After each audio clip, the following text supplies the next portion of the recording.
Muy bien, muy buenas tardes. Vamos a hacer el estudio de Fundamentos de la Sabiduría Hiperbórea, el volumen 1, en el inciso Funcionamiento de la Esfera de Conciencia del Pasú.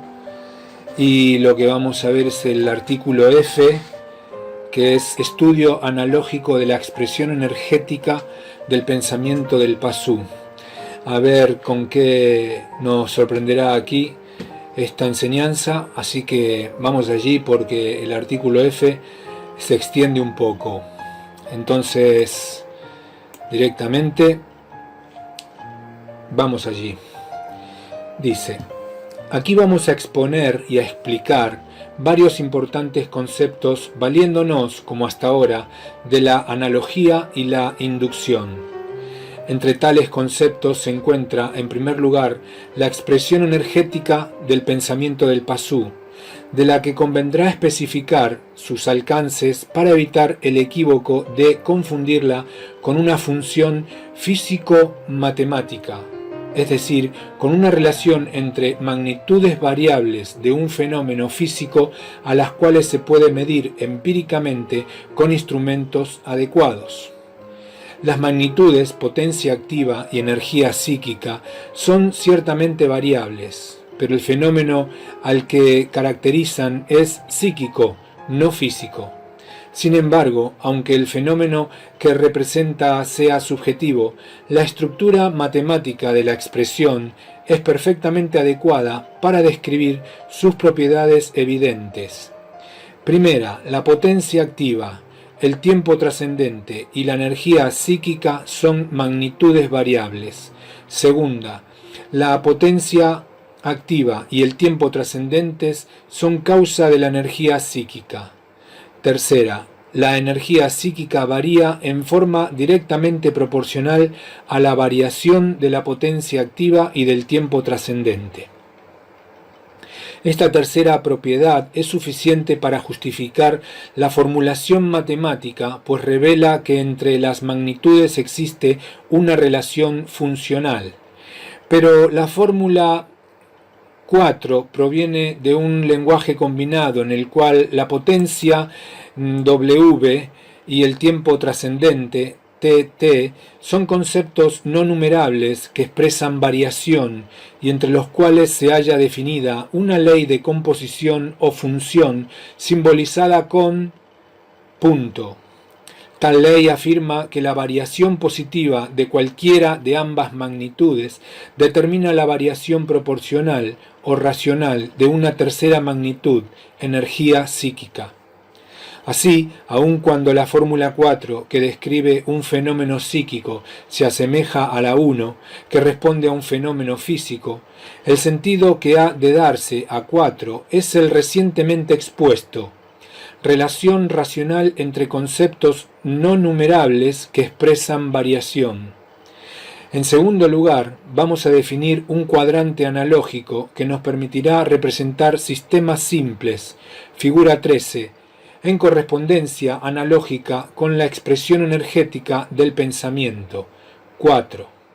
El cuadrante es ciertamente cartesiano y ortogonal, mas sin numeración coordenada, pues, como en el caso de la expresión 4, lo que se intenta representar son conceptos no numerables. Vale decir, en el cuadrante analógico no se ha definido una correspondencia biunívoca entre los puntos del plano y el conjunto de los números complejos.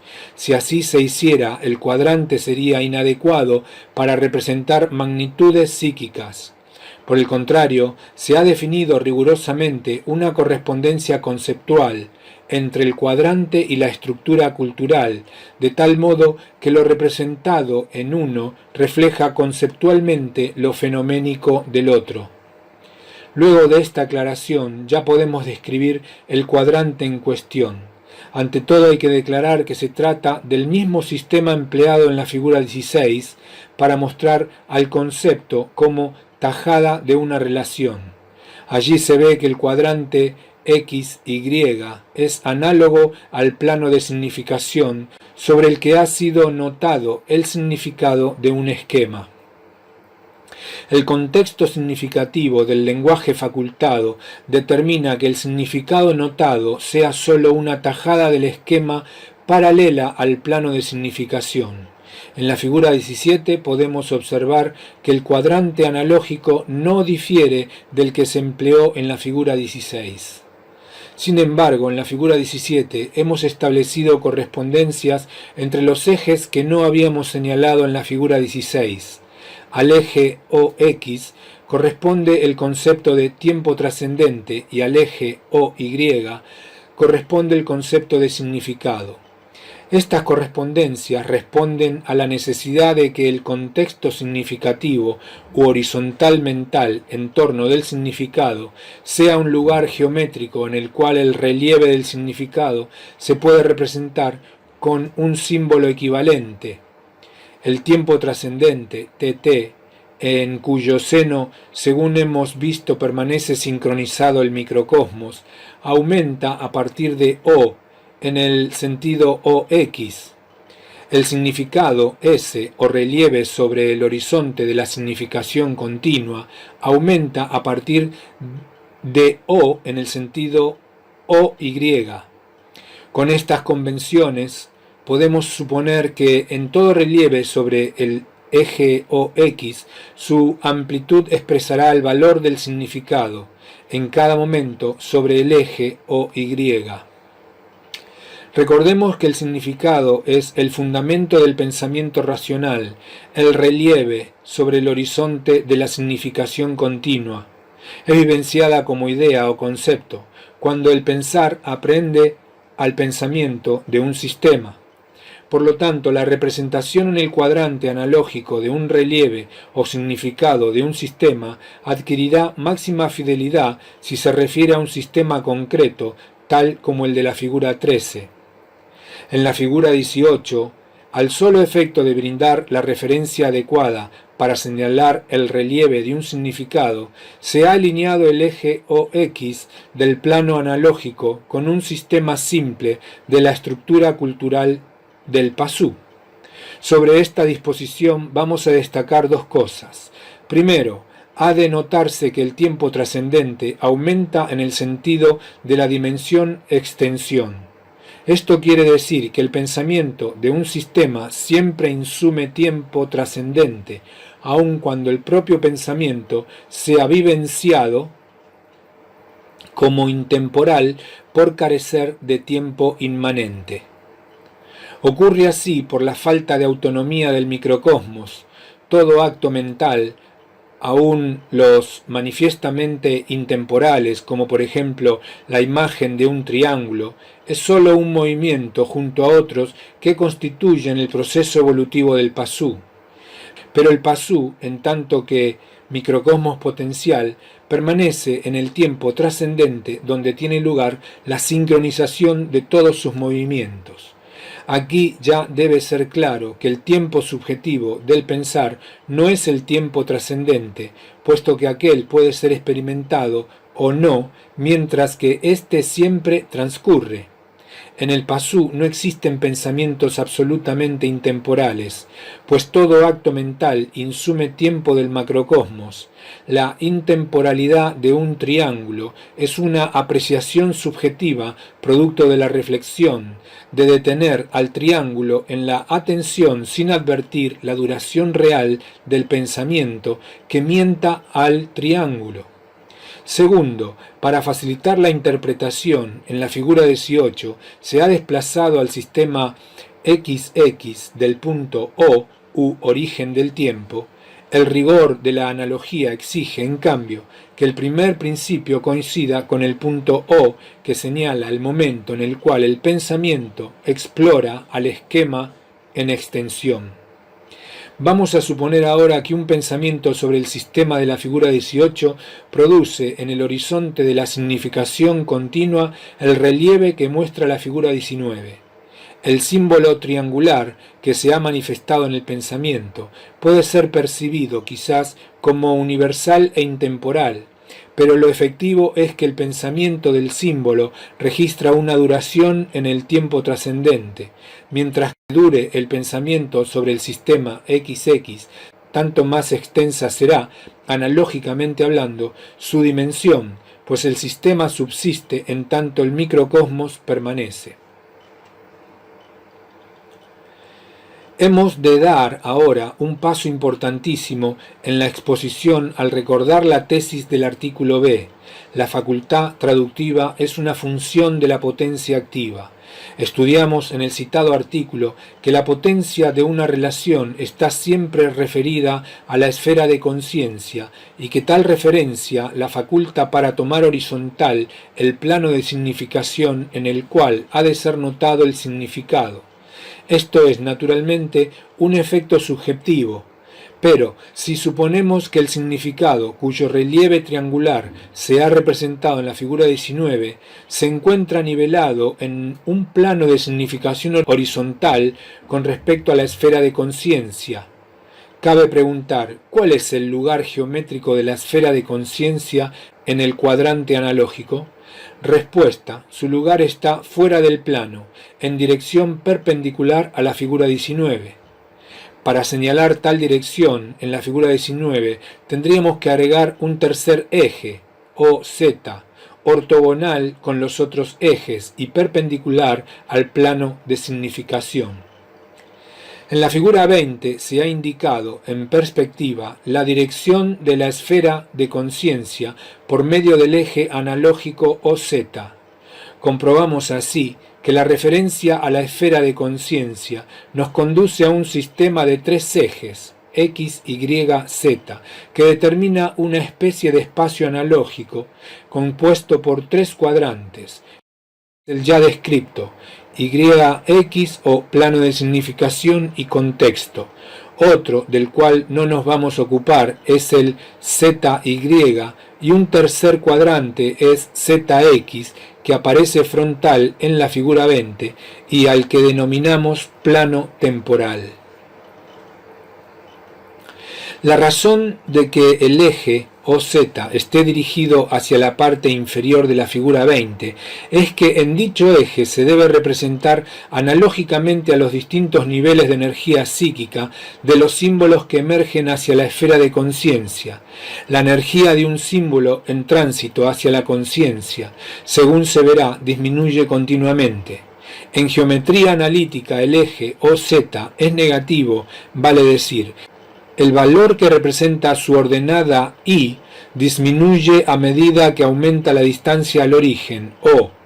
Esta cualidad es conservada en el cuadrante analógico de la figura 20 y por eso se ha indicado EP en correspondencia con la disminución de energía que ha de experimentar todo símbolo que transite en dirección OZ hacia la esfera de conciencia. Con el fin de aprovechar al máximo las posibilidades analógicas de la figura 20, vamos a proponer una importante convención. Denominaremos esfera de conciencia al espacio analógico que se encuentra más allá del plano de significación horizontal.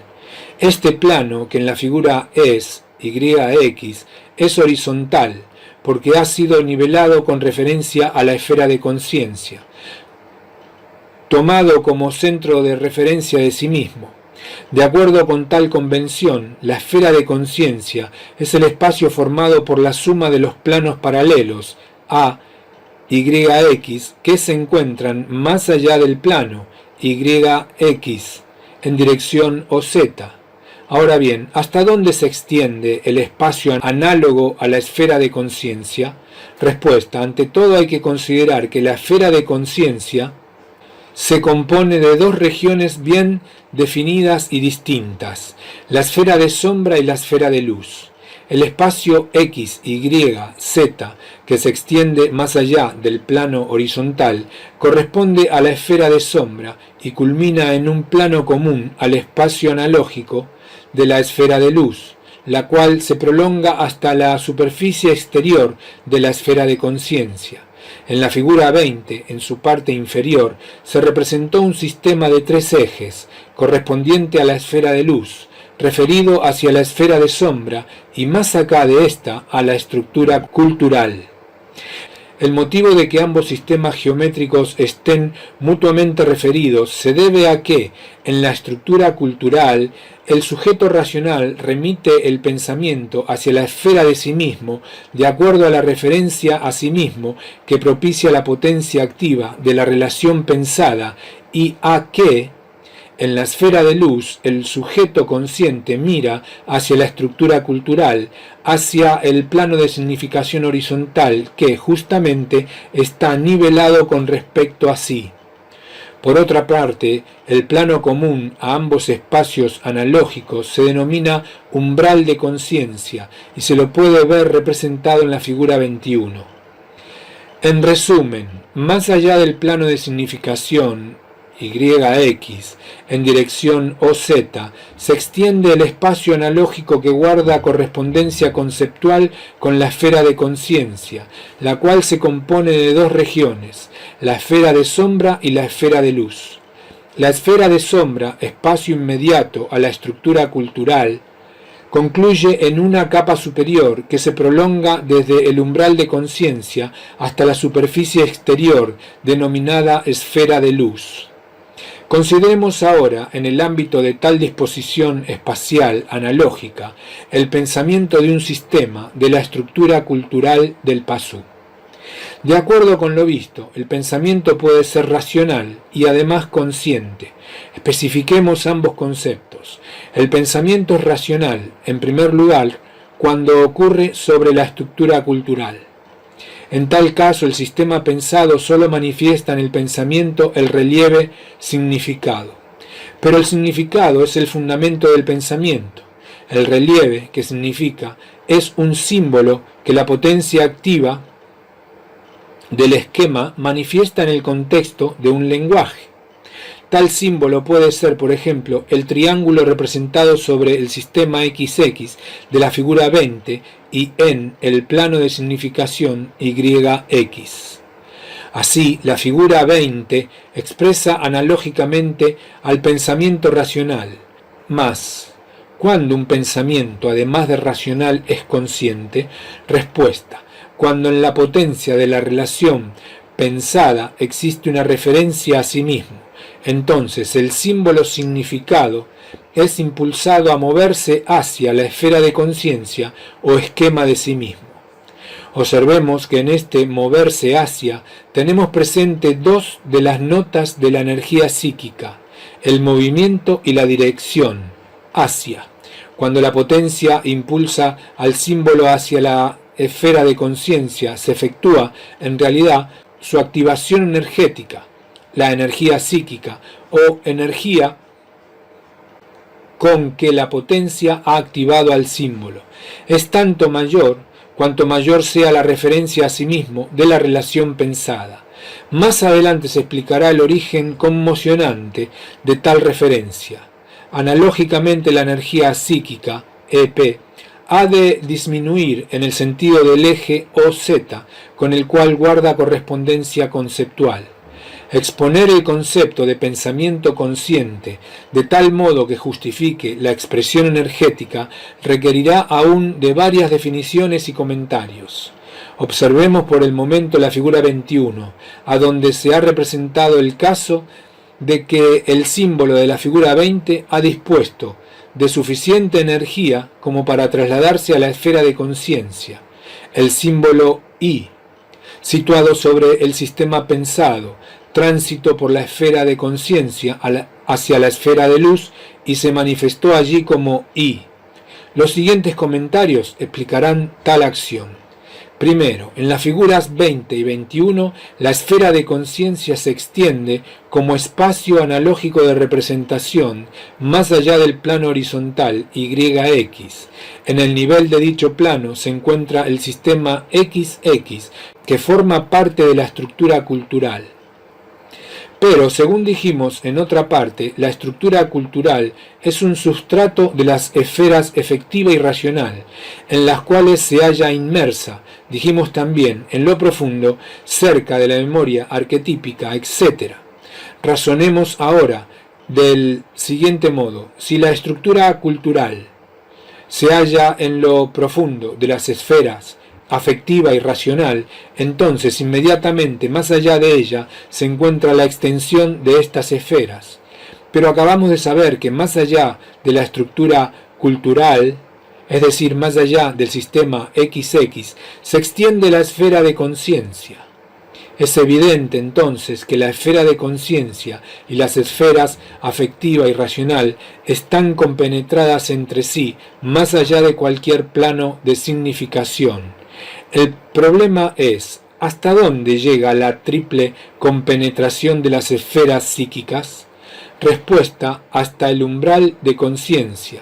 El umbral de conciencia, en efecto, marca el límite de la compenetración. A partir del umbral está la esfera de luz, en la cual hay pura conciencia, pues constituye el asiento del sujeto consciente.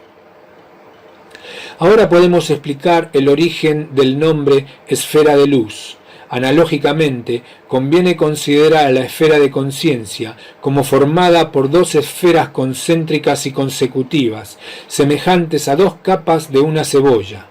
La primera es la que va desde el plano horizontal, YX, figura 21, hasta el umbral de conciencia, es decir, la región a la que recientemente atribuimos triple compenetración.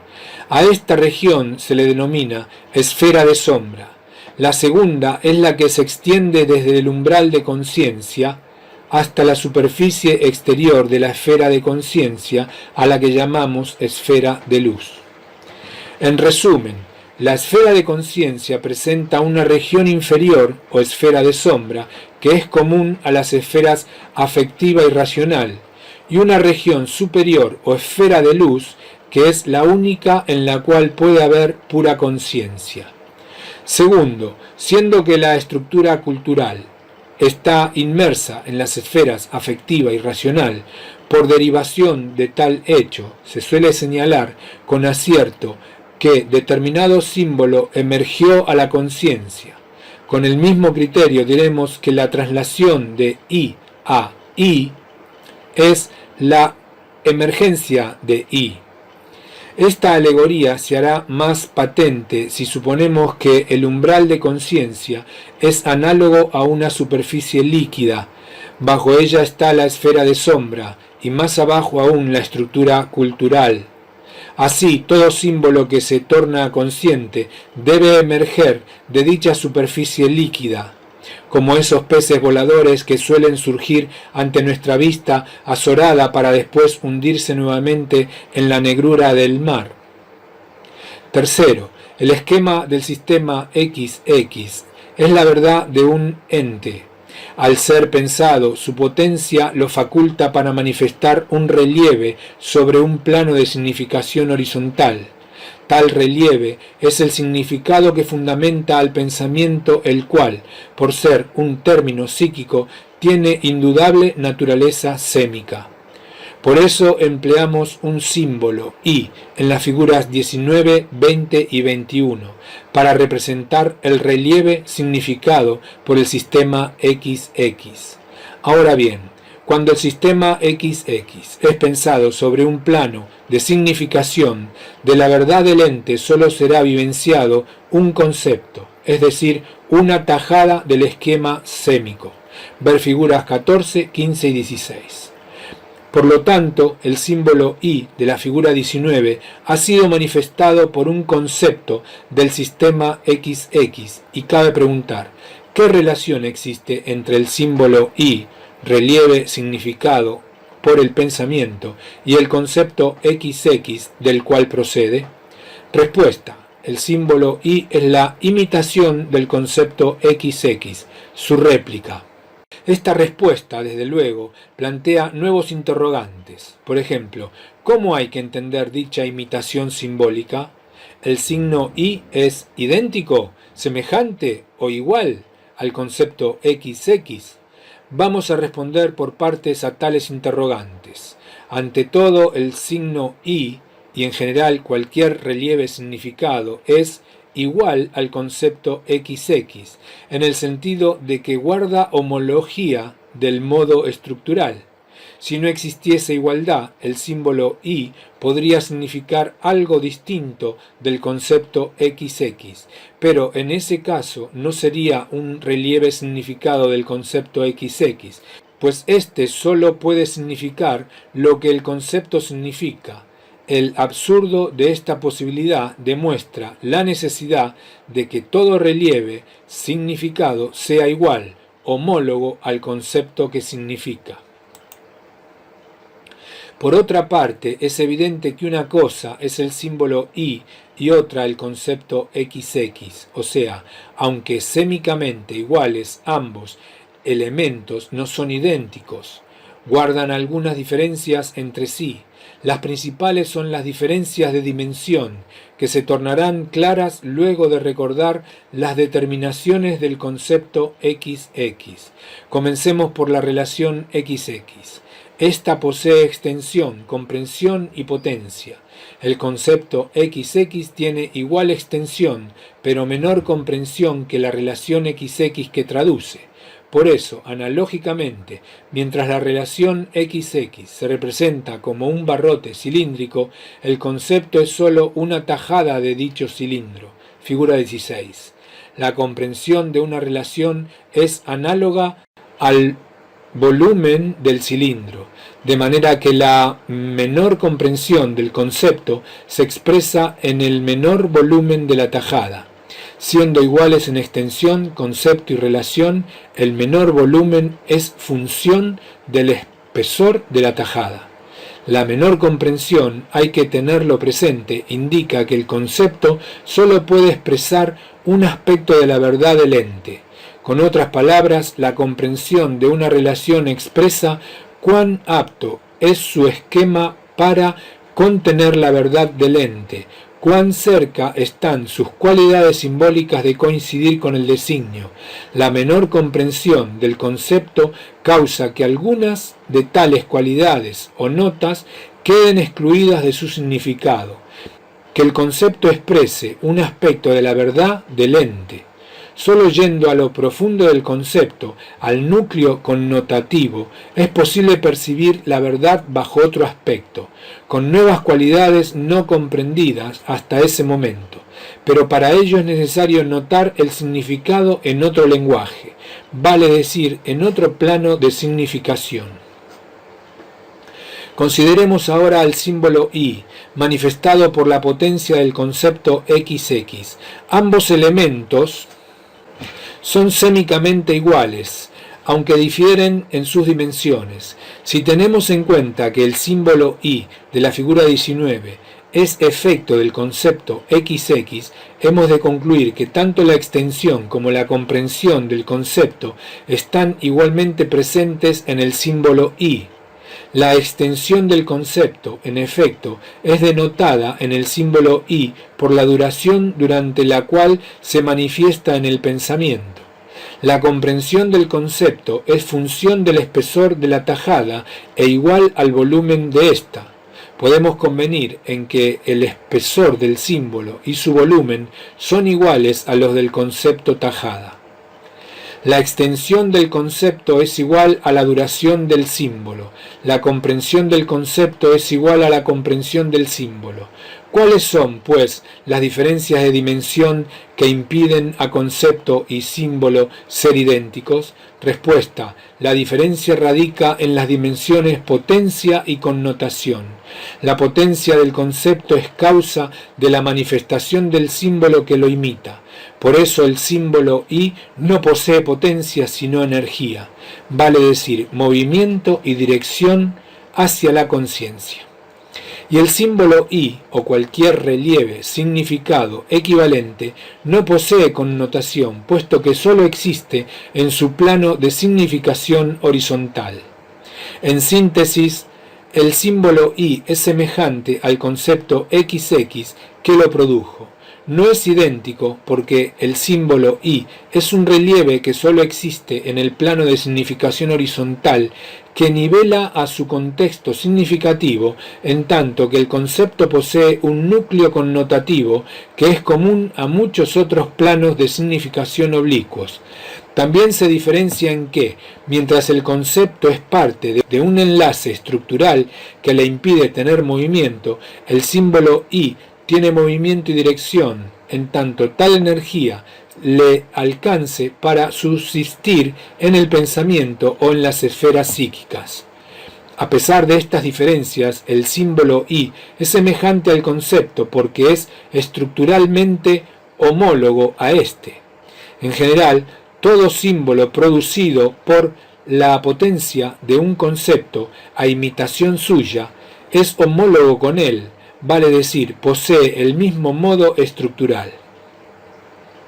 Cabe destacar que cuando el concepto XX manifiesta un símbolo I que lo imita estructuralmente, se comporta de manera análoga a un ácido nucleico. El ARN o ADN, en efecto, posee un mensaje o concepto codificado según la distribución de los nucleótidos que unen las cadenas azúcar-fosfato de la estructura molecular en doble hélice. Análogamente a la producción de I por el concepto tajada XX, el ácido nucleico es también capaz de replicar su mensaje en otra molécula que lo imite estructuralmente. Cuarto, el símbolo I y todo símbolo equivalente se denomina representación racional de un concepto. El símbolo I y todo símbolo que emerge en la conciencia se denomina representación consciente de un concepto. Quinto, hemos de preguntar ahora, ¿qué es una imagen mental? Respuesta. Primero, toda representación que emerja a la conciencia o se halle en tránsito hacia ésta es percibida como imagen. Segundo, imagen es también el producto de la fantasía. En lo que resta de este artículo solo nos ocuparemos de las imágenes originadas en la estructura cultural, vale decir, de las representaciones conscientes, tales como el símbolo I de la figura 21. En el siguiente artículo se explicará el origen de las fantasías. Hay que analizar, pues, la respuesta primero para comprender sus alcances. En primer lugar, nos dice que todo símbolo que abandone la estructura cultural y se dirija hacia la conciencia es una imagen, pero no nos dice que todos los símbolos que se manifiestan sobre la estructura cultural sean emergentes, y no nos dice esto porque solo algunas representaciones racionales, y no todas, poseerán suficiente energía como para emerger y tornarse conscientes. ¿Cuáles de todas las representaciones racionales posibles transitarán hacia la conciencia y serán percibidas como imágenes? Esta pregunta es equivalente a aquella que hicimos al comienzo. ¿Cuándo un pensamiento, además de racional, es consciente? Y la respuesta es la misma para los dos. Cuando en la potencia de la relación pensada existe una referencia a sí mismo, entonces la representación racional es impulsada a moverse hacia la conciencia, siendo percibida como imagen sémica del concepto que significa. Recordemos de qué depende que los elementos de la estructura cultural estén o no referidos a sí mismo. La referencia proviene del descubrimiento de sí mismo, hecho que marca el nacimiento de la conciencia como sujeto histórico del microcosmos. A partir de este hecho comienza a estructurarse un esquema de sí mismo, o esfera de conciencia, con elementos procedentes de la estructura cultural, vale decir, con representaciones conscientes. Están, pues, referidos a sí mismo todos los esquemas de entes tanto entes internos como externos que sean históricos para el microcosmos, pero no están referidos a sí mismo los esquemas prehistóricos, es decir, los que fueron estructurados antes del descubrimiento de sí mismo, y tampoco lo están los esquemas no históricos, es decir, los esquemas de principios. Estos esquemas, así como los principios, sólo producen representaciones racionales puras, sin referencias a sí mismo y por lo tanto no dirigidas a la conciencia. Toda representación racional pura posee siempre energía mínima, insuficiente para abandonar la estructura cultural, al plano de significación y dirigirse a la conciencia como imagen.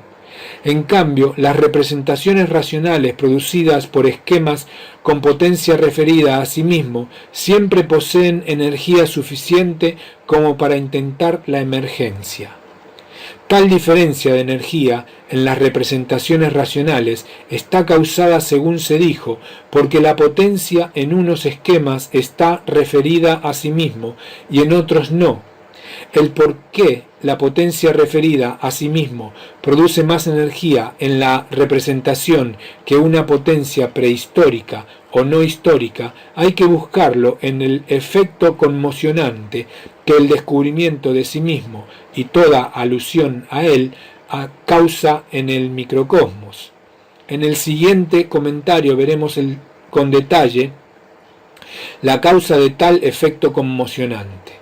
Sexto, la esfera de conciencia y la conciencia se construyen, en efecto, a partir de un primer sacudimiento del microcosmos, de ese primer contacto con el designio de sí mismo que revela a la intuición la posibilidad de autonomía del microcosmos, la posibilidad que tiene el Pasú de llegar a ser un microcosmos autónomo subyace en la potencia de su designio.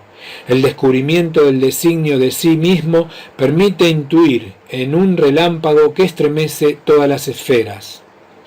Tal posibilidad potencial de autonomía a esa intuición eterna se le ha bautizado tardíamente con el nombre de libertad. Esa intuición despierta, metafóricamente hablando, a la potencia macrocósmica, la posibilidad de autonomía, que se encuentra en germen, es entonces irreversiblemente incitada a desplegarse y a madurar en sí mismo. Surge así un primer símbolo, reflejo primigenio de sí mismo, que se sitúa más allá de la estructura cultural, en una posición jerárquica que determina todas las futuras referencias del conocimiento. Pero ese símbolo al cual se estructuran los posteriores elementos del esquema de sí mismo ha surgido como producto de una conmoción primordial que no puede ser pasada por alto ni olvidada.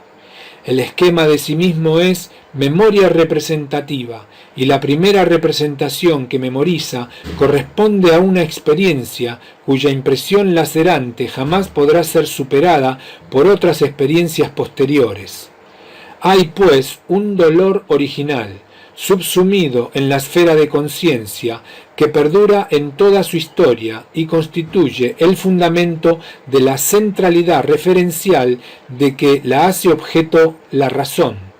Por eso la voluntad instintiva que mueve a la razón a funcionar cuando interpreta los designios descubiertos y los refiere a sí mismo, a un centro de sí mismo conmovido permanentemente, introduce una determinación perturbadora en la potencia de los esquemas. Y esta determinación de la potencia es la que hace posible a ciertas representaciones racionales emerger hacia la conciencia. El descubrimiento de sí mismo, la intuición de la posibilidad de autonomía microcósmica, el surgimiento de la esfera de conciencia por la representación de esa intuición conmocionante y el despliegue irreversible de la potencia microcósmica que tiende a concretar su autonomía u objetivo microcósmico de la finalidad, son todos aspectos de una misma causa inevitable. Por esta causa el pasú no podrá evitar la conciencia. No es posible generar ninguna fuerza en el microcosmos capaz de oponerse y anular la esfera de conciencia.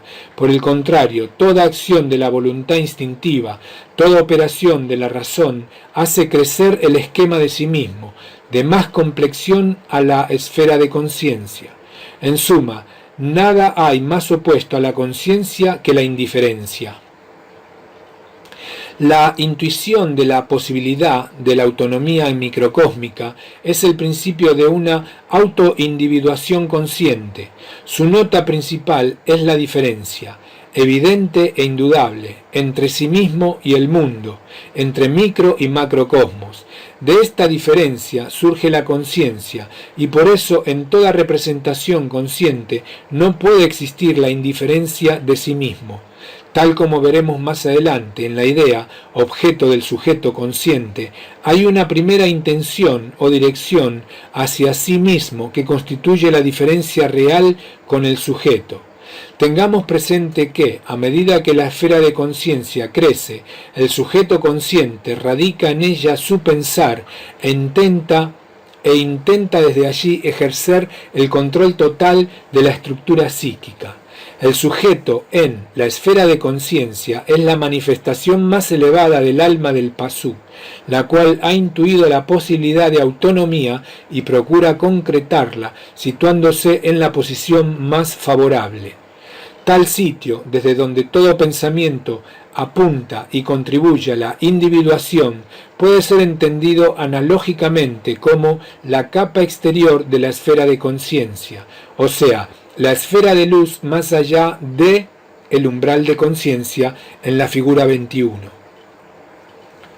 En resumen, más allá del umbral de conciencia, a donde tienen lugar las representaciones conscientes, está la esfera de luz, asiento del sujeto consciente.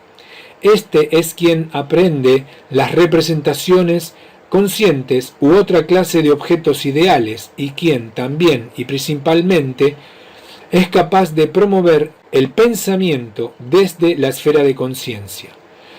Séptimo, examinemos ahora el tránsito de I a I, vale decir, la emergencia de I simbolizada en la figura 21. La potencia activa de la relación XX ha dotado al relieve significado I de suficiente energía como para emerger de la esfera de luz.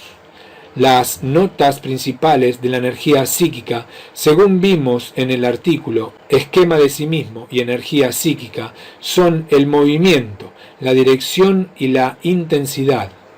Al movimiento, en el caso de las representaciones conscientes, lo hemos equiparado analógicamente con la acción de emerger. Nos falta, pues, interpretar la dirección y la intensidad que la potencia activa imprime a la energía de una representación consciente. Ya sabemos por qué la potencia dirige la representación de un esquema histórico hacia la esfera de conciencia, porque existe en la potencia la determinación de una referencia a sí mismo. En base a esto vamos a denominar intención a toda dirección de la energía psíquica y primera intención a la dirección hacia la esfera de conciencia. Podemos decir así que I emerge hacia la esfera de luz guiada por su primera intención. Emergencia e intencionalidad son entonces dos notas energéticas de toda representación consciente. Ahora bien, que una representación intencionada hacia sí mismo emerja no significa necesariamente que vaya a llegar a la esfera de luz como ocurre con el símbolo I de la figura 21. Por el contrario, solo la intensidad de la energía asegura tal manifestación. Si hay suficiente energía, si la intención es lo bastante intensa, entonces la representación atravesará el umbral de conciencia y se hará consciente. En caso contrario, permanecerá en un nivel subconsciente. ¿De qué depende la intensidad de la energía psíquica? Respuesta: de la potencia activa. Según el grado de conmoción que el descubrimiento del designio particular, cuyo esquema es XX, haya causado con respecto a sí mismo, tan intensa será la energía de su representación, tan certera será la intención y tan veloz será la emergencia.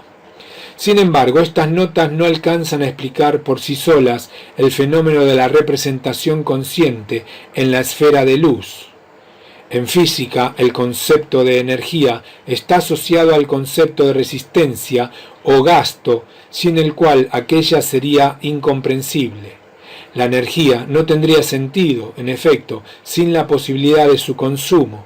Si recordamos que el concepto de energía significa la esfera de conciencia, tendremos que admitir que algo semejante a la resistencia ha de existir en la esfera de conciencia.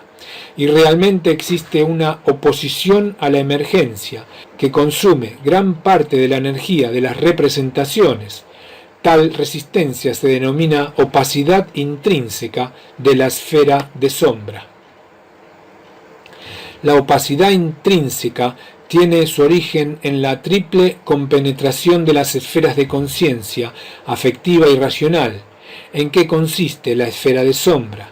De allí que la resistencia disminuya uniformemente a medida que la representación se acerca al umbral de conciencia, para ser mínima luego de su manifestación en la esfera de luz. No es que en la esfera de luz no existe también una resistencia. Lo que ocurre es que, por estar mutuamente referidas las esferas de luz y sombra, tal como se muestra en la figura 21, a partir del umbral de conciencia, la representación debe enfrentarse a una resistencia inversa a la opacidad intrínseca. Vale decir, a partir del umbral de conciencia existe una facilidad para la emergencia de la representación. Aunque será explicado en otro comentario por qué ello ocurre, hay que notar aquí que, al atravesar el umbral de conciencia, una representación tal como I de la figura 21 pasa de tener mínima energía, menos EP, bruscamente a tener máxima energía, más EP. También conviene advertir que el consumo de energía que causa la opacidad intrínseca de la esfera de sombra en toda representación emergente no significa en modo alguno su pérdida. En el microcosmos potencial, como en cualquier ente físico, debe cumplirse la ley de conservación de la energía.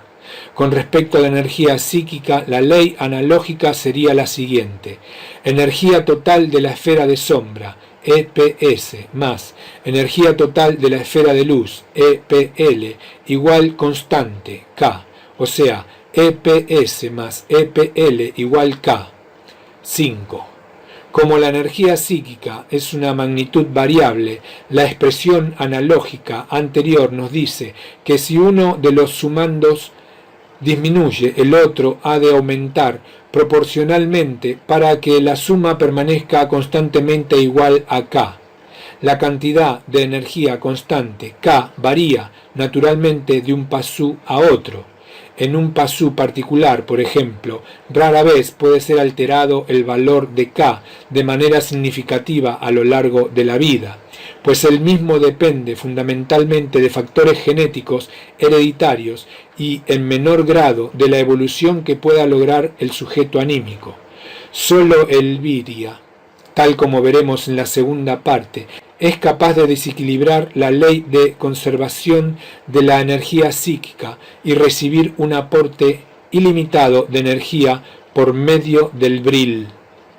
Un símbolo emergente no podría afectar más que a uno por vez a los sumandos de 5, puesto que transita primero por la esfera de sombra y luego por la esfera de luz, en ese orden.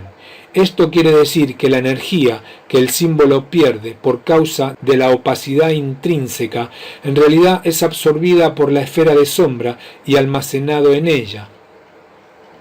Resulta entonces que la disminución de energía del símbolo es sólo una transformación interna de la esfera de sombra que ni siquiera afecta al valor de EPS, es decir, a la energía total de la esfera de sombra.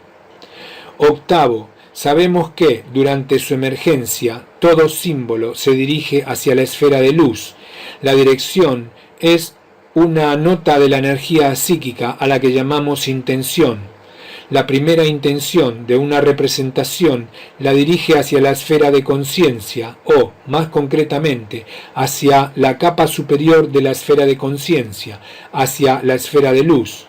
¿Qué determina esta dirección en la energía del símbolo? La referencia a sí mismo de la potencia activa. En este comentario vamos a explicar analógicamente a la referencia a sí mismo para demostrar que la misma en realidad se compone de dos referencias básicas, una racional y otra emocional. Comenzaremos pues por exponer las definiciones analógicas necesarias para fundamentar tal explicación. En la figura 22 se han representado las tres esferas energéticas que constituyen la estructura psíquica del Pasú. En la misma se ha destacado la esfera de sombra, que, según sabemos, se conforma por la compenetración de las esferas afectiva y racional. La esfera de sombra y la esfera de luz componen, a su vez, la esfera de conciencia.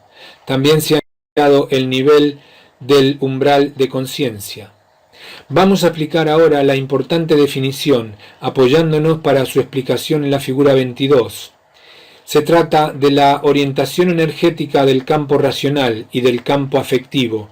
Ya sabemos que las esferas racional y afectiva deben considerarse como espacios analógicos. A partir de aquí vamos a suponer que tales espacios consisten en campos orientados según la dirección de las flechas 3 y 4.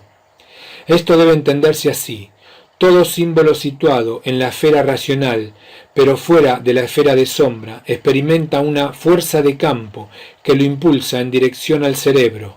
Todo símbolo situado en la esfera afectiva, pero fuera de la esfera de sombra, experimenta una fuerza de campo que lo impulsa en dirección al corazón. ¿Y qué ocurre en la esfera de sombra? Respuesta. Por ser producto de la compenetración de las esferas racional y afectiva, cuyos campos tienen orientación inversa, la esfera de sombra presenta un campo de orientación neutra. Con otras palabras, las orientaciones de los campos racional y afectivo se neutralizan en el campo mixto de la esfera de sombra. En resumen, en las esferas de la estructura psíquica, en sus espacios analógicos, hemos definido un campo orientado que tiene la siguiente propiedad. Todo símbolo emergente, por efecto de la orientación de campo, resulta orientado en cada esfera por la cual se desplaza. Valiéndonos de la definición del campo orientado, vamos a explicar analógicamente a la referencia a sí mismo de la potencia activa. Consideremos, por ejemplo, al símbolo I de la figura 21, que emerge hacia la esfera de luz. Por causa de la opacidad intrínseca de la esfera de sombra, el símbolo comienza a perder energía desde el primer instante de su movimiento. Pero la esfera de sombra se compone de las esferas racional y afectiva, compenetradas entre sí. La energía cedida ha de repartirse, pues, de manera proporcional entre ambas. ¿Proporcional con respecto a qué? Vale decir, ¿quién determina el grado de energía que ha de recibir cada esfera? Respuesta, las referencias racional y afectiva que constituyen la referencia a sí mismo. Resulta así que la referencia a sí mismo es una relación entre dos magnitudes variables, una racional y otra afectiva. Desde luego, lo de variable es una calificación general, tomando en cuenta que las referencias racionales y afectivas varían de un esquema a otro, pero en un esquema particular las referencias son fijas, características de la impresión que el ente haya causado en cada esfera durante la trascendencia de su designio. Diremos entonces que la referencia a sí mismo es una función de las referencias racional y afectiva, tal como analógicamente decimos la esfera de sombra es una función de las esferas racional y afectiva. La potencia activa del concepto XX al dotar de energía al símbolo I lo refiere a sí mismo en función de las referencias racional y afectiva. La magnitud de cada referencia refleja la medida en que el ente afectó a las esferas racional y afectiva, y es en proporción a tal magnitud que el símbolo cede energía a la esfera de sombra. pero la esfera de sombra es un campo de orientación neutra. ¿Qué ocurre cuando el símbolo I descarga energía en las esferas 3 y 4? ¿Qué lo constituyen? Respuesta: se desequilibra la neutralidad del campo mixto y el símbolo I experimenta fuerzas que lo orientan en el sentido del campo 3 y del campo 4. Estas fuerzas son también proporcionales a la magnitud de las referencias. Vamos a distinguir tres casos, A, B y C, en los que el símbolo I manifiesta diferentes magnitudes en las referencias que determinan la dirección de su energía. Caso A. El símbolo I presenta máxima orientación hacia sí mismo. En la figura 23A se ha representado analógicamente el caso A. Allí se observa que, en efecto, la referencia a sí mismo es una función de la referencia racional 3 y afectiva 4. También se ve que la referencia a sí mismo consiste correctamente en una dirección hacia el umbral de conciencia. Más concretamente, ¿cuál es el caso A? Respuesta: aquel en el cual un ente externo afecta de manera equilibrada a las esferas racional y afectiva. En ese caso, las referencias con que la potencia activa determina la energía de I son equivalentes pero opuestas. Como resultado de su acción, la energía tiene siempre una dirección intermedia, a la que denominamos, para abreviar, referencia a sí mismo. El hecho de que las referencias 3 y 4 sean opuestas debe interpretarse como que lo racional se opone a lo afectivo, o que lo afectivo se opone a lo racional, o en consecuencia que lo afectivo es irracional. La dirección de la energía de I, su primera intención, es entonces una resultante de las referencias 3 y 4. Sin embargo, esto no significa que las referencias se hayan fusionado irreversiblemente en un único movimiento. En toda representación consciente, el sujeto consciente dispone de la facultad de descomponer la primera intención en sus componentes, racional y afectivo, y apercibirlos por separado. Caso B. El símbolo I está racionalmente desequilibrado, según se indica en la figura 23b. Este es el caso en el cual la referencia racional es predominante en la determinación de la dirección energética. Ello implica que la energía será cedida en mayor medida a la esfera racional, y por lo tanto que la fuerza de campo racional será superior a la del campo afectivo. ¿Cuál es su efecto? Respuesta: el símbolo I no seguirá una trayectoria directa hacia la esfera de luz, sino que se inclinará en dirección a la esfera racional. Si la desviación no es muy grande, el símbolo emergerá finalmente y se hará claro para el sujeto consciente. Observando la figura 22, comprobamos que si el símbolo se desvía lo suficiente, puede salir fuera de los límites de la esfera de sombra. ¿Qué ocurre entonces? Respuesta: en el caso B, el símbolo I penetra en la esfera racional y, según explicamos, experimentará una fuerza que lo orientará en dirección al cerebro. Aquí por cerebro debe entenderse el sujeto racional, cuyo asiento es el microcosmos en la memoria arquetípica o cerebro. En el caso B, extremo, el símbolo I podría abandonar la esfera de sombra e ingresar en la esfera de percepción del sujeto racional, siendo nuevamente esquematizado, ahora como ente interno. Caso C. El símbolo I está afectivamente desequilibrado, tal como se observa en la figura 23c. Este caso es exactamente inverso que el B.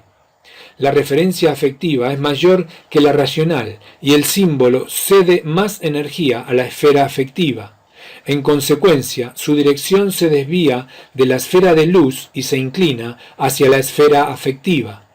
Igual que en B, el símbolo emergerá si la desviación no es muy grande, pero en caso contrario abandonará la esfera de sombra y se internará en la esfera emocional. ¿Qué ocurre entonces? Respuesta: experimentará una fuerza que lo orientará hacia el corazón. Pero aquí, por corazón, debemos entender sujeto afectivo, vale decir, sujeto irracional. Todo símbolo situado en la esfera afectiva se dirige hacia el sujeto irracional, cuyo asiento en el microcosmos lo constituye el chakra corazón. ¿Qué cosa es un sujeto irracional? Ya fue prácticamente explicado en el comentario segundo del artículo E. Allí se demostró que el sujeto anímico es análogo a un haz de luz, un único haz sujeto que, tras pasar por sucesivos filtros, se manifiesta como racional, cultural y consciente. El haz racional brota por la abertura central de una tapa, análoga al microcosmos, que cubre a un fanal, análogo al alma del pasú. Pero rodeando a tal abertura hay otras perforaciones menores por las que también brotan haces de luz. Estos haces no racionales representan a los sujetos irracionales. Dijimos allí que esas aberturas secundarias correspondían a chakras o centros conectados con primitivos esquemas impresos en el alma transmigrante. Hay así en el microcosmos más de un sujeto irracional, pero quien lleva el control del mismo es el sujeto anímico, racional, que se manifiesta en las estructuras de la psique y cuyas facultades y funciones hemos estudiado hasta ahora. El sujeto irracional del corazón, al que vamos a denominar sujeto afectivo, es el más poderoso de todos los sujetos irracionales porque a él se refiere la orientación energética de la esfera afectiva. Por último, sin olvidar en ningún momento que es función de las referencias racional y afectiva, vamos a continuar atribuyendo a la referencia a sí mismo de la potencia activa la dirección energética de toda representación. Noveno, si la representación emerge finalmente en la esfera de luz, tal como se ve en la figura 21, será aprendida allí por el sujeto consciente como imagen. En verdad, toda representación consciente puede ser vista por el sujeto, es decir, percibida como imagen, y por eso la esfera de luz debe ser considerada como la región de la imaginación. Décimo, el contenido más completo de un pensamiento consciente es la idea. La idea, aparte de mostrar una imagen que representa el relieve significado, revela lo significado al entendimiento. Las representaciones conscientes, cuando son aprendidas por el sujeto, se perciben como ideas, o sea, imagen y significado. Las ideas pueden ser vistas y entendidas.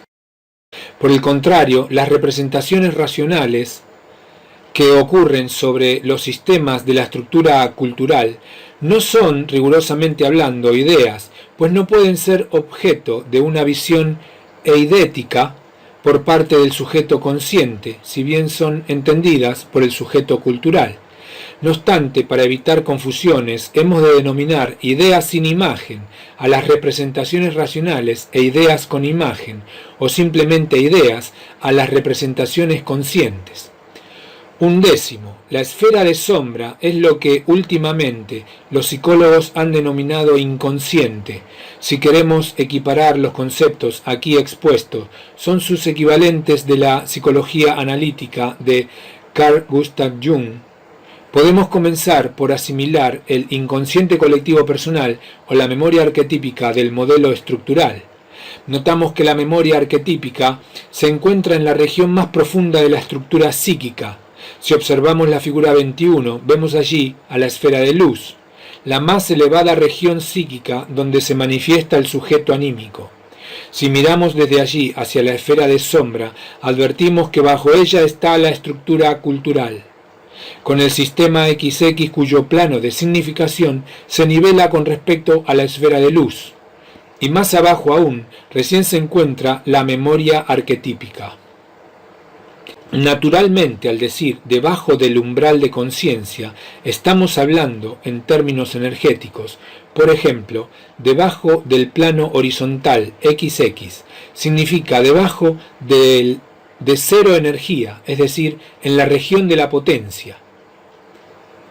Duodécimo, el más elevado asiento del sujeto es la esfera de luz, a la que hemos identificado en el comentario 9 como región de la imaginación.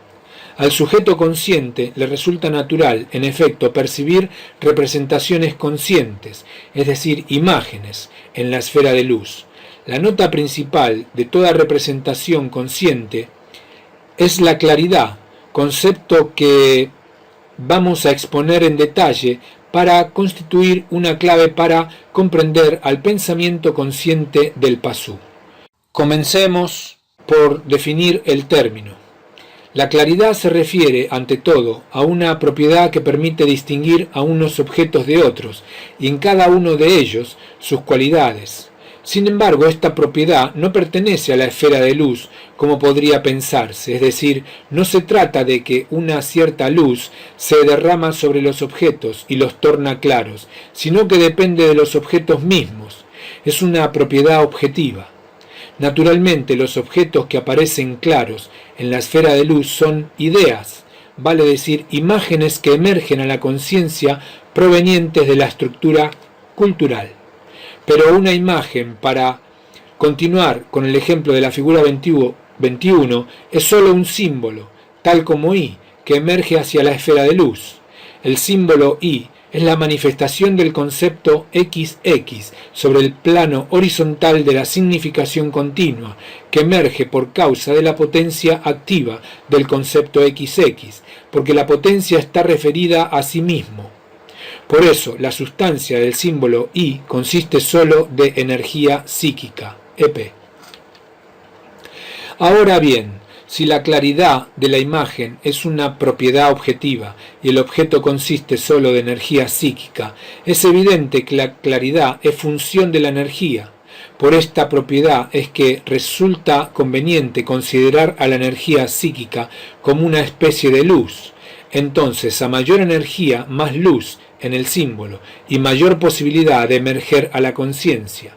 La resistencia que ofrece la esfera de sombra al paso del símbolo, la opacidad intrínseca, consume parte de la energía y ahora podemos decir, la opacidad intrínseca absorbe la luz del símbolo emergente. Pero si la claridad es función de la energía, ¿significa ello que el sujeto consciente ha de percibir a la imagen aclarándose a medida que se acerca a la esfera de luz? Antes de responder, debemos asegurarnos de que se ha comprendido el problema. Pongámoslo en esta forma. Si las representaciones racionales, es decir, las que ocurren sobre la estructura cultural, y figura 21, son completamente oscuras, sin imagen, y las representaciones conscientes, y, comilla, figura 21, son completamente claras, pura imagen, ¿se debe inferir de ello que las imágenes se van aclarando a medida que se acercan a la esfera de luz? Respuesta, desde luego que no. Todo el mundo sabe, por ejemplo, que una representación involuntaria, es decir, una que surge imprevistamente en la conciencia, aparece con un cierto grado de claridad característica. No se va aclarando a medida que aparece. Esto significa que la claridad es una propiedad objetiva de la imagen que debe ser apreciada por el sujeto consciente en la esfera de luz. En consecuencia, claras, en mayor o menor grado, solo pueden ser las imágenes que atraviesan el umbral de conciencia. La esfera de luz es la región de la imaginación, el ámbito de manifestación de las imágenes conscientes y, naturalmente, el asiento del sujeto consciente. Este sujeto, en el Pasú, no es propenso a recibir percepciones de imágenes que no han alcanzado un umbral de conciencia. Solo a un sujeto altamente individualizado que haya conseguido reducir a la conciencia el contenido de la esfera de sombra, le será posible percibir el tránsito de la imagen desde la estructura cultural hasta su emergencia en la esfera de luz. los sujetos normales que estamos estudiando perciben las imágenes únicamente en la esfera de luz, salvo los casos de percepciones oníricas, hinópticas, etc. La claridad es entonces una propiedad de las imágenes que denota su energía interna y que es apreciable para el sujeto desde el momento mismo en que percibe a la imagen, vale decir, desde que la representación atraviesa el umbral de conciencia y aparece ante el sujeto. Para completar la noción de claridad hay que tener en cuenta que una idea solo puede ser clara cuando se cumplen dos condiciones supuestas. La primera es el contraste con la esfera de sombra y la segunda, la diferencia con sí mismo. Veamos en qué consiste esta condición. En el artículo B del presente inciso se definió a la facultad traductiva del pensar racional como una función de las potencias activas de las relaciones que torna horizontal el plano de significación del pensamiento al referirlo al centro de referencia de la esfera de luz. En las figuras 20 y 21 se representó analógicamente el plano de significación horizontal del concepto XX paralelo al plano del umbral de conciencia. Dicha horizontalidad del pensamiento significa que el sujeto consciente mira hacia el plano de significación en la medida en que tal plano está referido a la esfera de luz. Es decir, el sujeto consciente mira siempre hacia la esfera de sombra, pues contra ella se contrastan las representaciones emergentes. Toda imagen se le aparece de esta manera al sujeto más o menos claro con respecto a la negrura de la esfera de sombra. Y esta mayor o menor claridad es lo que permite a posteriori distinguir una imagen de otra, y en cada una de ellas sus cualidades. La claridad de una idea supone así, sin declararlo expresamente, el negro fondo de la esfera de sombra contra el cual se contrasta toda representación consciente. En cuanto a la diferencia con sí mismo, que ya fue adelantada en el comentario sexto, se establece por efecto de la primera intención que caracteriza toda imagen. Según vimos, la primera intención es una de las notas de la energía, equivalente a la dirección que guía al movimiento o emergencia de la imagen hacia sí mismo. La primera intención de un símbolo, la dirección hacia sí, es percibida por el sujeto consciente como su evidencia objetiva. La percepción de un símbolo en la esfera de luz va siempre acompañada de su certidumbre. El sujeto consciente jamás duda de la percepción de un objeto ideal o de cualquier contenido sémico que se hace claro en la conciencia. El caso es que la diferencia que es capaz de establecer un sujeto consciente entre una imagen y sí mismo influye positivamente en la claridad de la idea.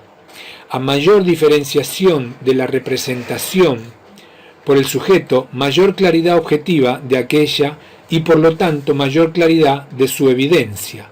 La claridad de una idea supone así, sin declararlo expresamente, que tal idea es un objeto más o menos diferenciado del sujeto consciente.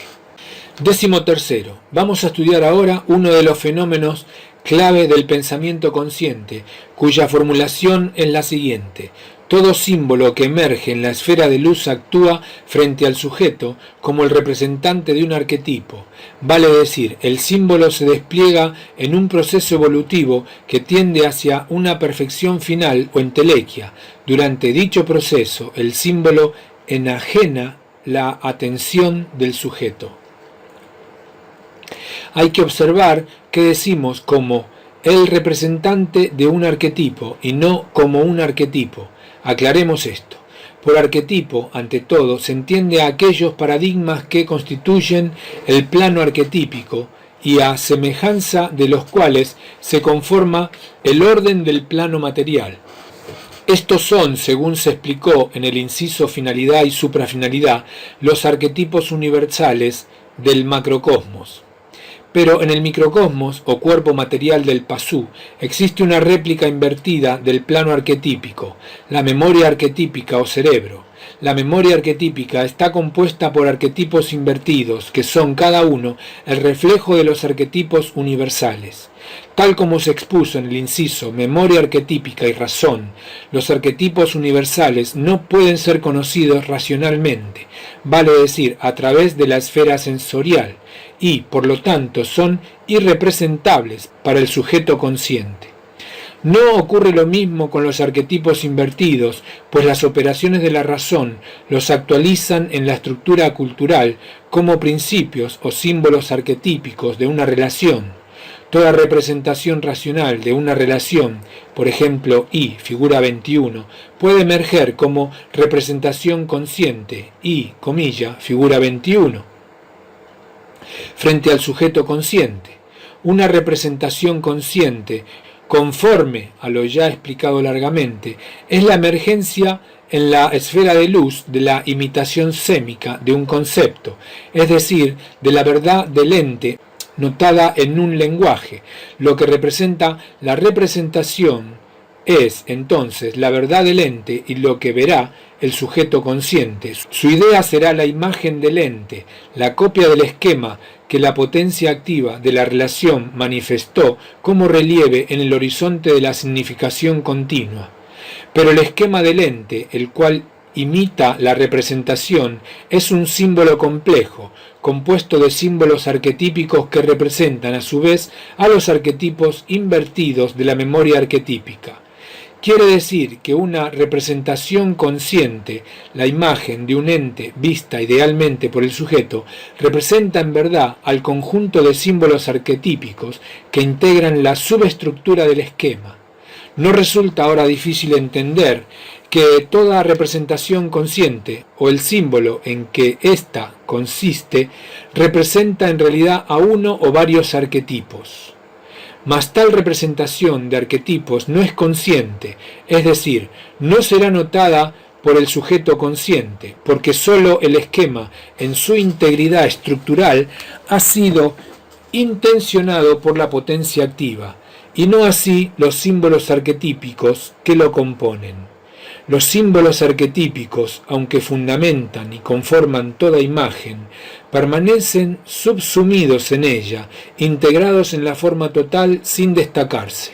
Por ejemplo, la imagen de la rueda se compone de muchos símbolos arquetípicos: el círculo, el eje polar, el rayo o radio recto, el color, el movimiento, etc., que no son notados a menos que se efectúe una reflexión a posteriori.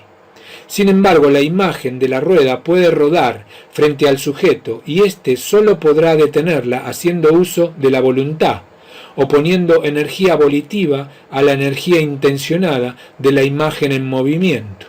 La imagen de una rueda que rueda involuntariamente en la imaginación es un buen ejemplo del carácter arquetípico de tal representación.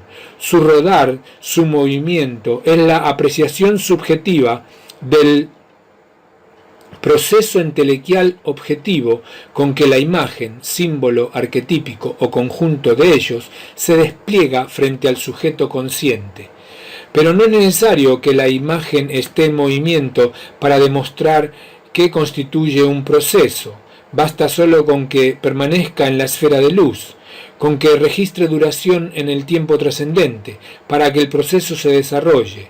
La persistencia de la imagen en la imaginación implica, por ese solo acto, la existencia de un proceso.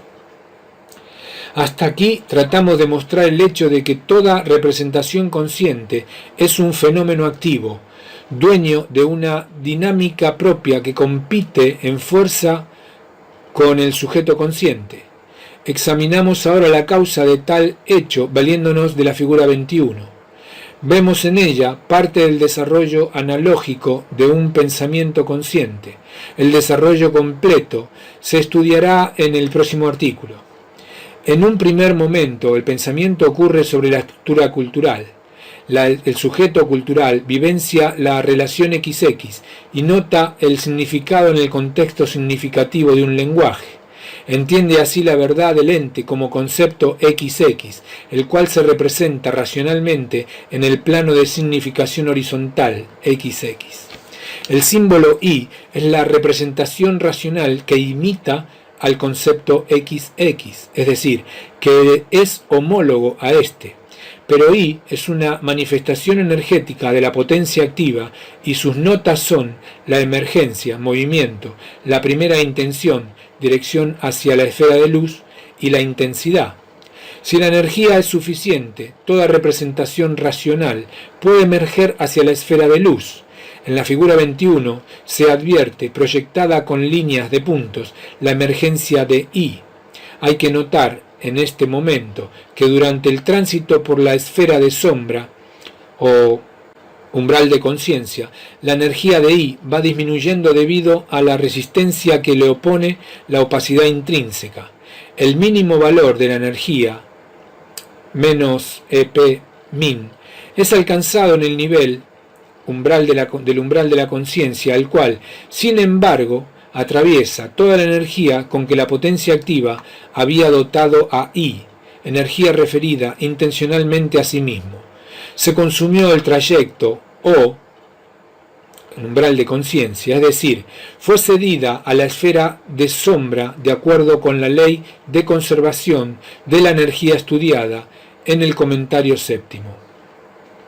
Llegamos así al momento en que ocurre la transición energética de toda representación consciente, el instante en que el símbolo cruza el umbral de conciencia.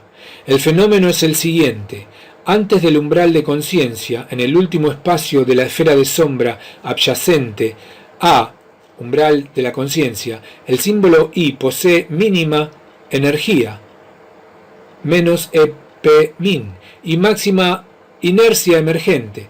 Después del umbral de conciencia, en el primer espacio de la esfera de luz adyacente a umbral de conciencia, el símbolo I, comilla, posee máxima energía, más EP max.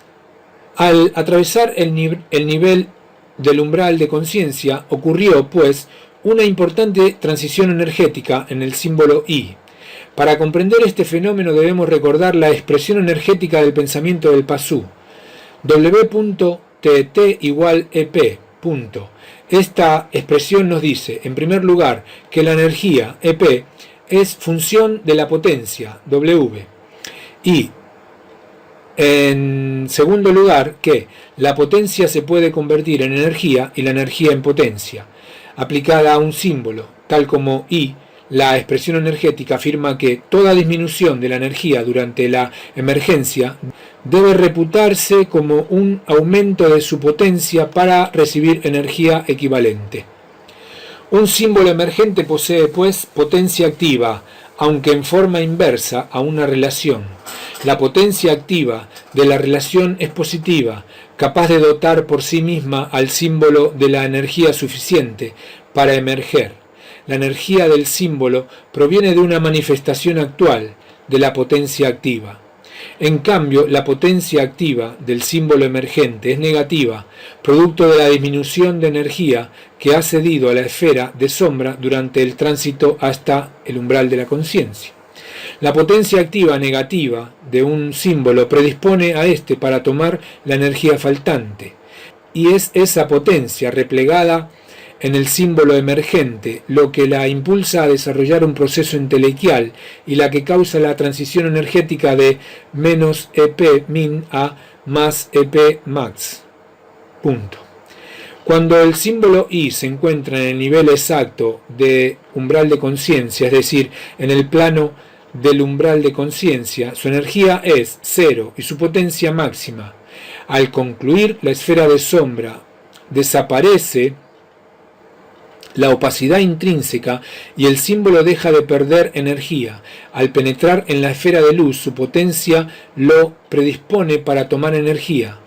¿De dónde la toma? Respuesta: de la esfera de luz, vale decir de la conciencia, pero tal restitución de energía no se efectúa progresivamente, de manera análoga a la paulatina pérdida de energía experimentada en la esfera de sombra.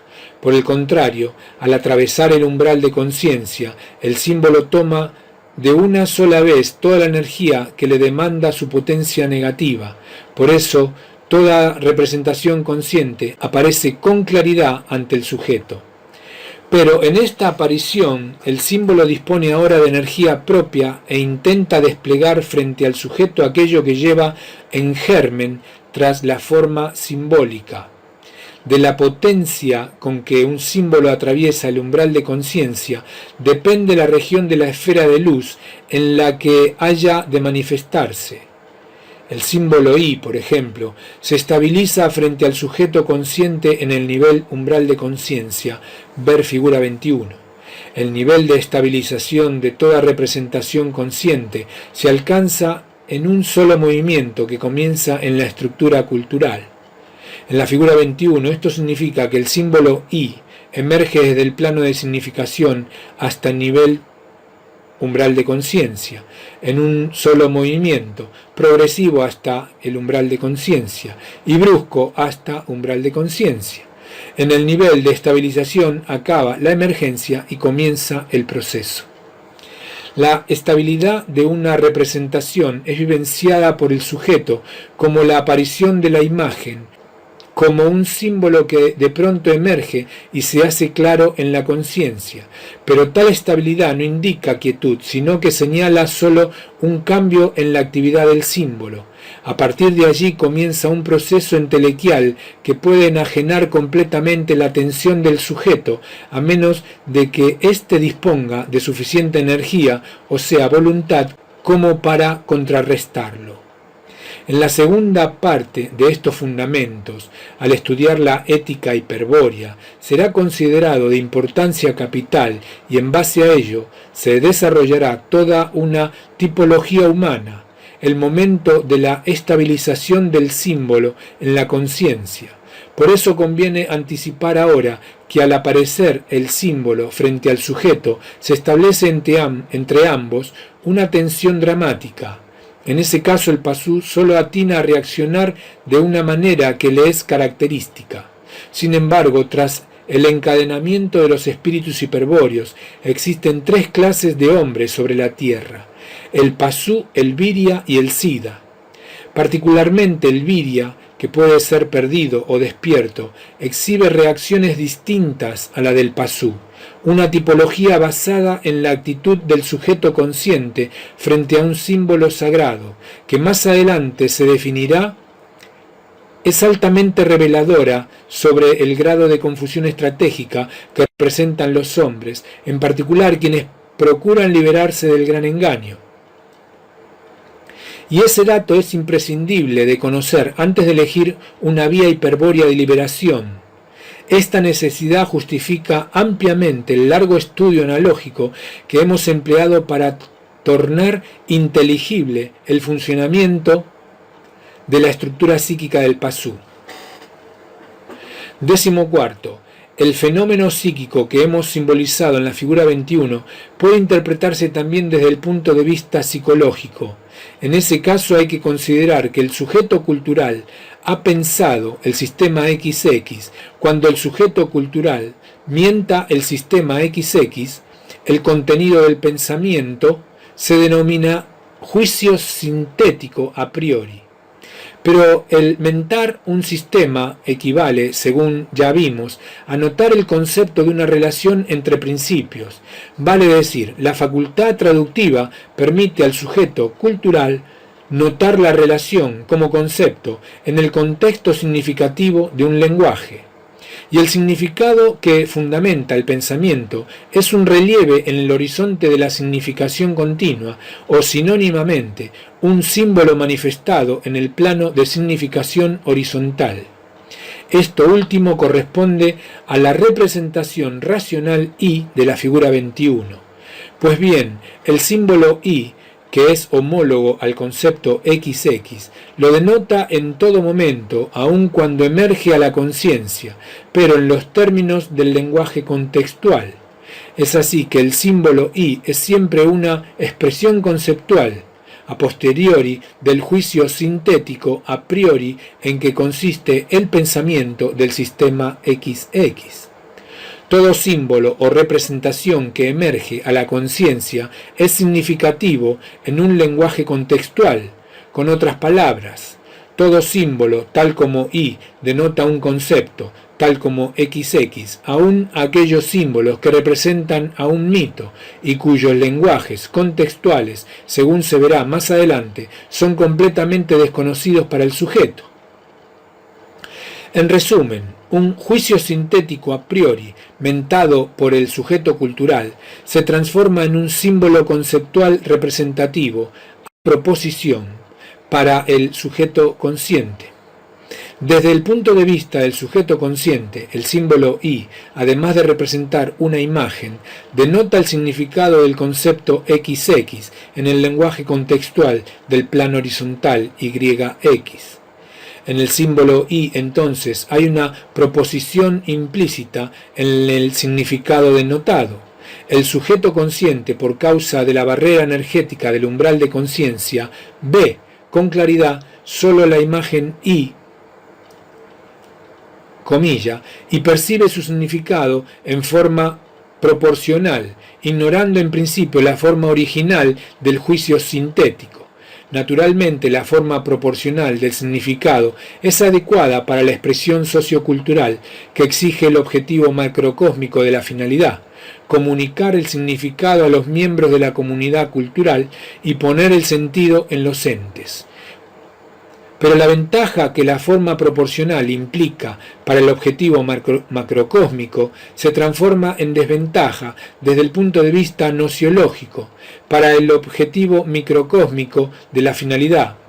Esto se hará patente en cuanto advirtamos que la forma proporcional del significado de toda representación es una descripción analítica a posteriori del juicio sintético a priori. Toda proposición, en efecto, describe en los términos de un lenguaje al juicio sintético mentado, vale decir, al esquema del ente. Recordemos que la constitución del esquema en ningún momento fue analítica, sino por el contrario, puramente sintética. El designio revelado a la razón se aplicó sobre la memoria arquetípica, y de tal confrontación surgió la actualización de un esquema estructural sintéticamente integrado, no descompuesto en ningún momento. Solo la limitación evolutiva del sujeto cultural causa que, a posteriori, el esquema sea notado en un lenguaje y que la vivencia del esquema, el juicio sintético a priori, sea descrito conceptualmente. Recién entonces se produce la descomposición analítica del esquema del ente, su forma proporcional. Ya sabíamos, digamos, estáticamente, que todo concepto es una parte del esquema, o sea, un símbolo incompleto.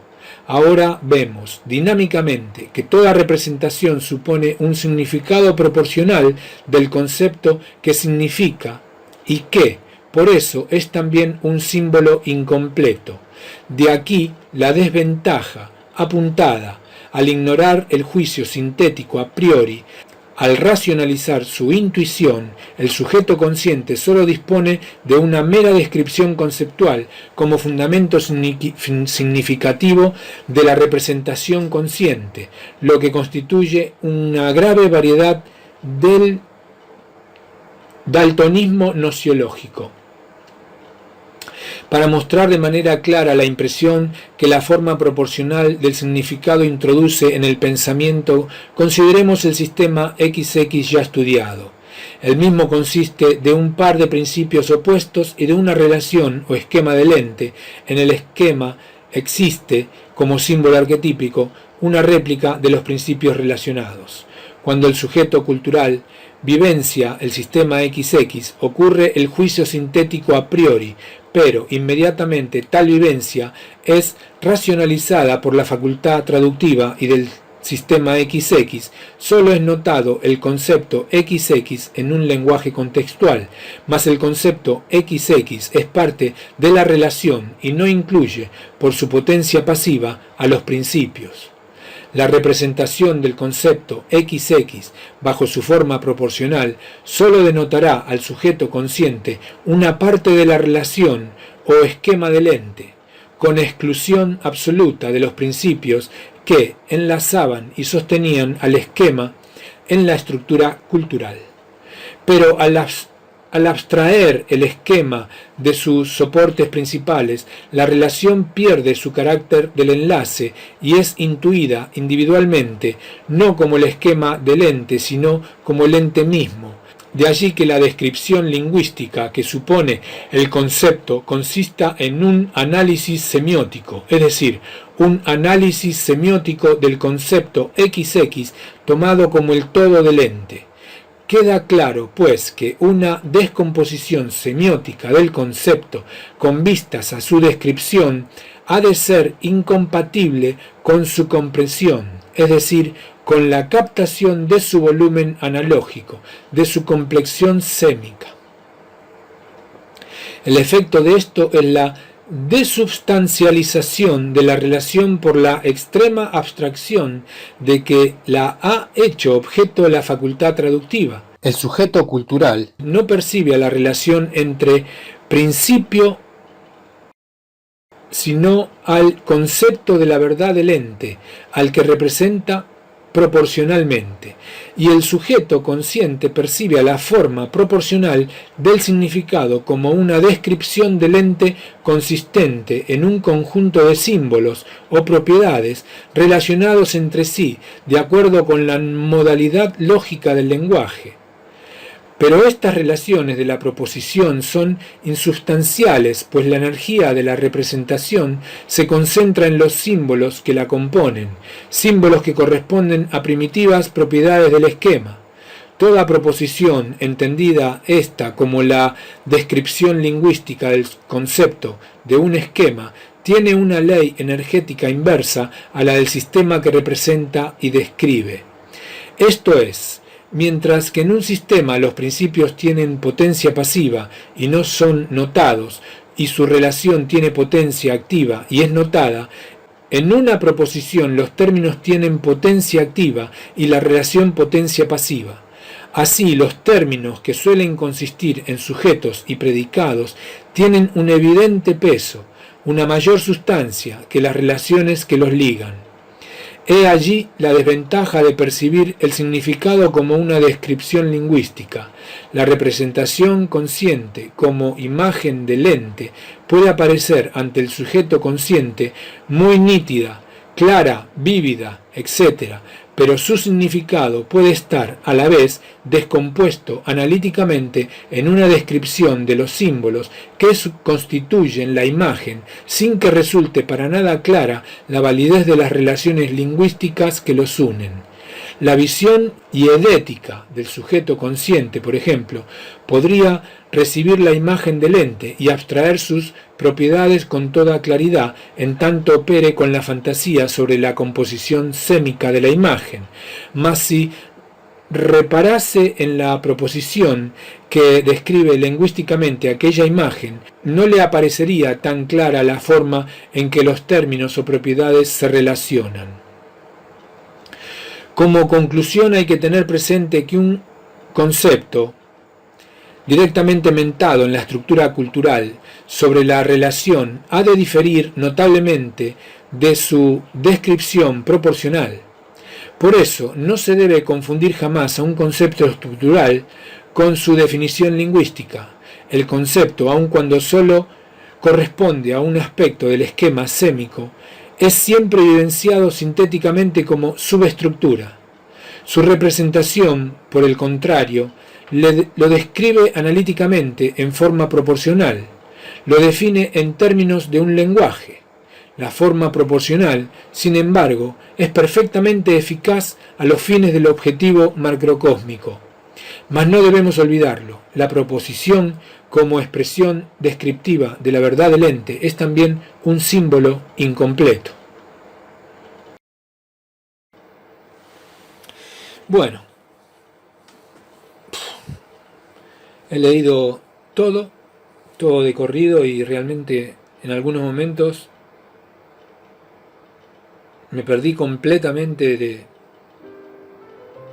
del hilo que pude haber tenido, un fino hilo con anteriores lecturas, con los anteriores artículos, aunque los nombres que ha presentado aquí me iban refrescando esa conexión con los anteriores artículos, con toda esta explicación acerca de la funcionalidad de la esfera de conciencia del Pasú.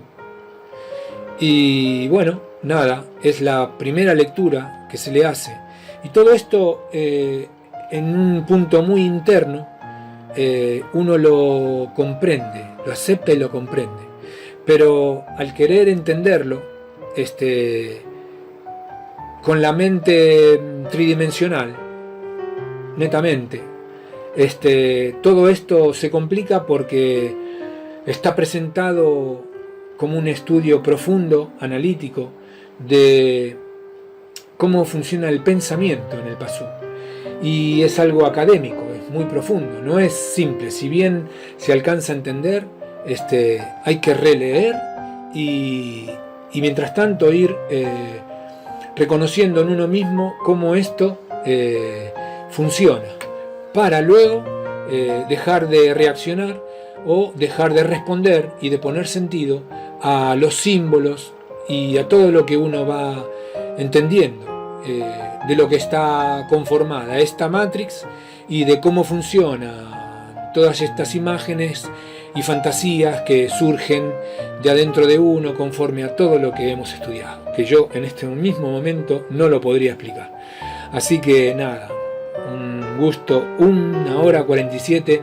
Si has llegado justo hasta este final, si has llegado junto a mí en toda esta lectura, en la escucha del video, te lo agradezco y te digo que la edición de este video me va a llevar no menos de 40 horas, porque ya llevo estas dos y en el momento de la edición pues hay errores, hay que cortar, hay que unir, después hay que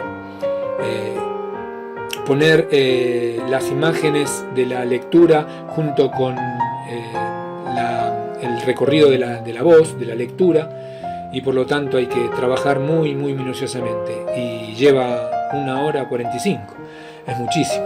Así que bueno, fue muy largo, pero esto es sin duda una predisposición gnóstica absoluta para poder liberarnos, liberar nuestra realidad, nuestro yo espiritual, que está encadenado, encarcelado al alma, al cuerpo y a la materialidad de la existencia creada por Jehová Satanás, el demiurgo, creador.